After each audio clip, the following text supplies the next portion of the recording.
Hommage au peuple du Sahel, héritier des grands empires, porteur d'un temps nouveau qui annonce liberté. Bonne et heureuse année 2026. Je vous souhaite à vous, à vos familles, à vos proches, beaucoup de santé pour cette année, beaucoup de chance dans tout ce que vous entreprenez et beaucoup d'abnégation, beaucoup d'ardeur au travail. Et je sais que l'endurance, l'allure de ces 3 années passées n'est pas simple. Vous avez appris à travailler sous pression. La pression va continuer.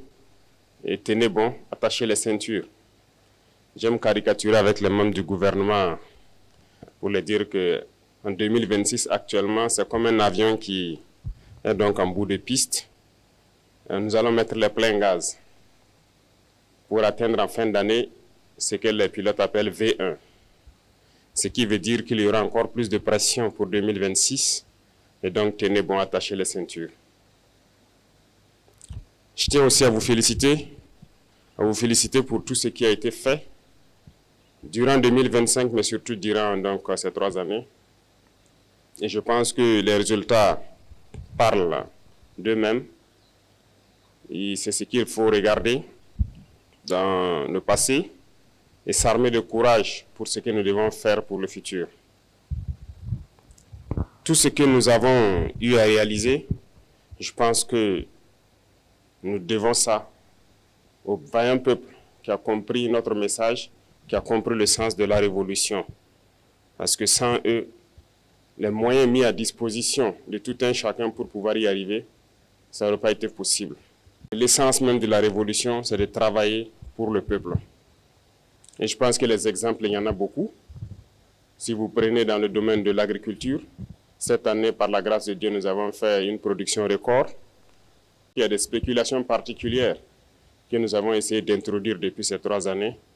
Comme je le dis, les esprits faibles, les petits esprits, ils pensent toujours que c'est impossible lorsqu'on veut initier de grandes choses, mais il ne faut pas les écouter.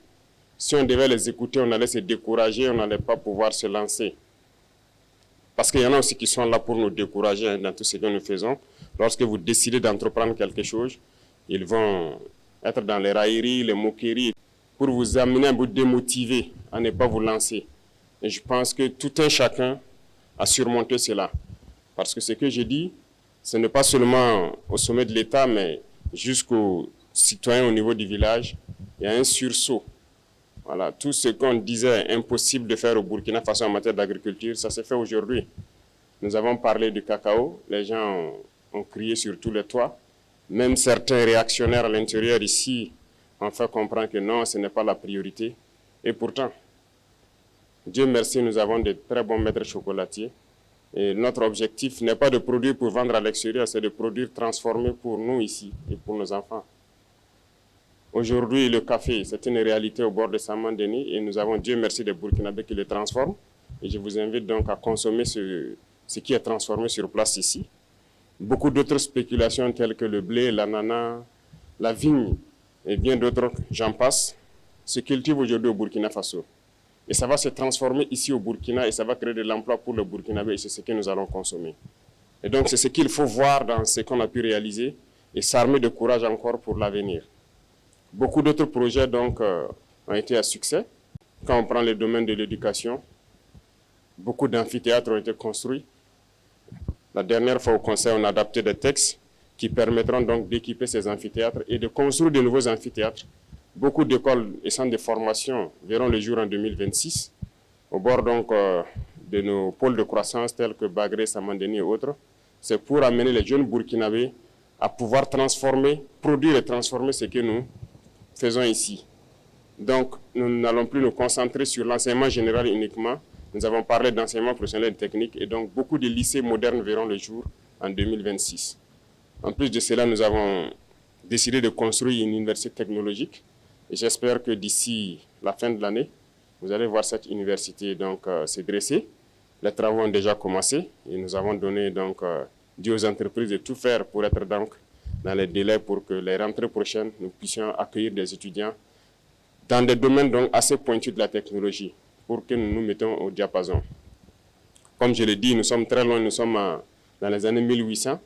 Et je pense qu'en 5 ans, au moins de 5 ans, nous pouvons faire un saut au moins de 100 ans pour nous retrouver dans les années 1950 au moins et continuer de travailler ainsi. Je le dis, ça peut faire rire, mais c'est la réalité. Jusqu'aujourd'hui, nous constatons notre vie, le rythme auquel nous partons, ce n'est pas bien. Donc, il faut se mettre soi-même la pression pour rattraper le retard. Donc, faites en sorte que dans quelques années, nous soyons en 1950 et après encore, on se donne la pression pour atteindre les années 2000 et espérer donc rattraper les autres. Et c'est possible.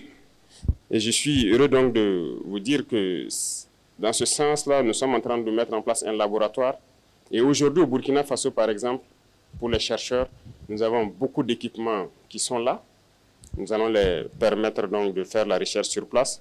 Et sans me tromper, je peux dire que nous avons actuellement ici installé un microscope électronique à balayage, le plus récent qui puisse exister en Afrique ici, et le plus moderne.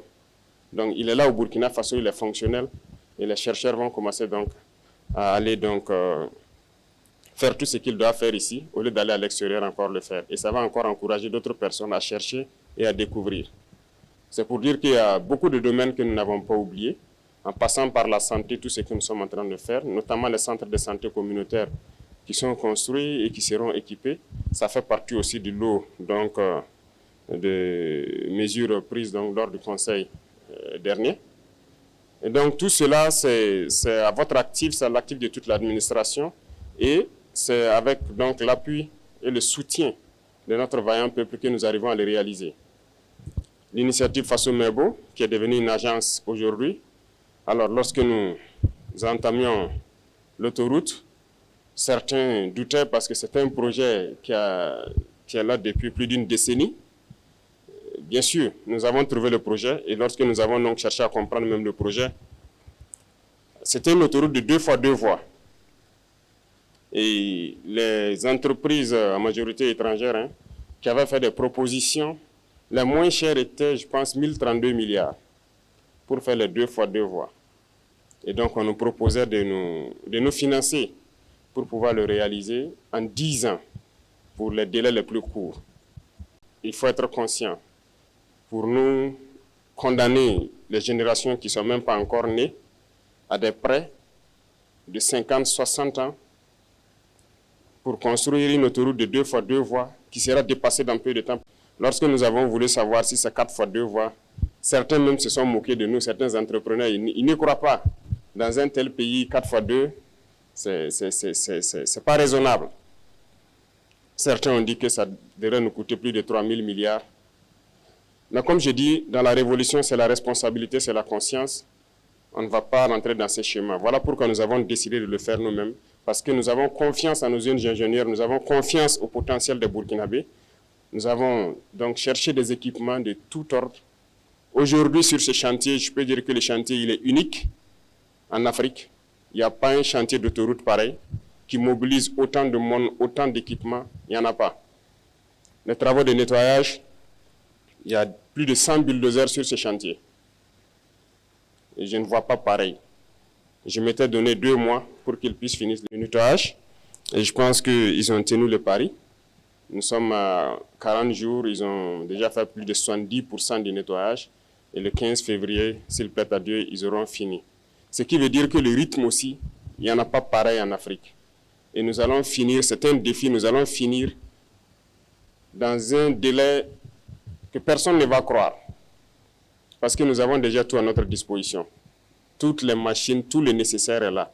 Il ne nous reste que le carburant et le bitume à payer. Sinon, tout le nécessaire est là. Ce qui veut dire que nous allons poursuivre parce qu'il y a beaucoup d'autres autoroutes qui doivent être lancées en 2026 et dont les travaux doivent commencer également. Les infrastructures, c'est une priorité. Ça aide tout le monde, que ce soit les populations civiles, les forces armées, les forces de sécurité intérieure. Tout le monde a besoin d'infrastructures routières. C'est pour dire qu'il faut se concentrer sur ces acquis-là, voir qu'est-ce que nous avons pu réaliser et se projeter dans l'avenir. C'est comme je l'ai dit, maintenez la pression et je pense que 2026, il y a tellement de grands chantiers qui doivent commencer et vous devez maintenir ce cap-là pour qu'on puisse réussir le pari. Les gens continueront à nous démotiver. Hein. Les impérialistes, ils ne manquent jamais de tours dans leur sac. Ils vont continuer à communiquer pour ternir l'image, pour nous démotiver. Il ne faut pas les écouter. Il y a aussi ces individus esclaves de salon là qui ne peuvent jamais changer. Je l'ai dit, eux, c'est comme une malédiction qui les poursuit. Peu importe ce que vous ferez, génétiquement, ils sont esclaves. Congénitalement, ils sont aliénés. Ils ne peuvent que suivre ce que les impérialistes disent. Montrez-leur le soleil en plein jour, ils vous diront qu'il fait nuit. Donc c'est une malédiction. Et ils vont continuer à vous décourager, à parler. Mais le plus important, c'est ce que vous faites. La réalité est là et on avance. C'est ça le plus important. Pendant qu'ils sont en train de faire les railleries, leurs moqueries, nous on crée des usines, on crée des infrastructures, et on crée de l'emploi, on produit et on se sent bien. C'est le plus important. Donc j'invite tout un chacun à faire comme nos vaillants forces de défense, les forces de sécurité, les vaillants VDP. Vous voyez, les impérialistes, certaines ONG, de je ne sais quoi, ont tenté tout pour saper leur morale. Ont tenté tout, ont écrit, ont intimidé, ont menacé. Mais ils avancent sereinement sur le terrain. Aujourd'hui, certains peut-être sont fatigués, ils ne parlent plus d'eux, parce que le résultat est là. Nous avançons et il y a des zones où nous avons déjà atteint les limites de la frontière, comme on le souhaitait, en train d'être sécurisés. Sur le terrain, ça se passe très bien. Donc faites comme eux et c'est le lieu pour moi donc de les rendre hommage et de les inviter à continuer ce combat.